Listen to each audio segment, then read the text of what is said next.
ఏమనంటే red book తీస్తాడట ఈ లోకేష్ గాడు. ఒరేయ్, నా బుక్ నేను తీశానంటే నువ్వే ఉండవు, మీ బాబు ఉండడు. నా పవర్లు నేను వాడానంటే మీ బాబుని కనుక్కో. నువ్వు తీసే బుక్ ఏంటి? నువ్వు ఎంతమంది మీద దాడులు చేస్తున్నావు? నిన్ను జైల్లో పెట్టి తీరుతా. నీ బాబు జైలుకి వెళ్తాడని చెప్పా.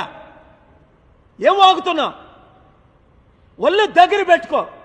ఇంకొక వైసీపీ నాయకుడు, ఏ రాజకీయ నాయకుడినైనా నువ్వు టచ్ చేసావా, మీ బాబుని జైల్లో పెడతా, నిన్ను జీరో చేస్తా.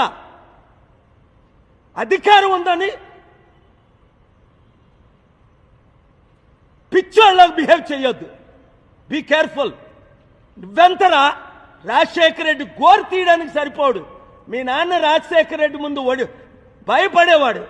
రాజశేఖర రెడ్డి హాని చేయకుండా నేను కాపాడా. మీ నాన్న నా శిష్యుడు, 22 సంవత్సరాల దీవెనలు. నా స్పిరిచువల్ పవర్ వాడేనా? వాడు ట్రంప్ అయినా దిక్కులేదు, బైడెన్ అయినా దిక్కులేదు, మోదీ అయినా దిక్కులేదు. జగన్మోహన్ రెడ్డి ఎప్పుడు నా మీద కేసులు పెట్టలా.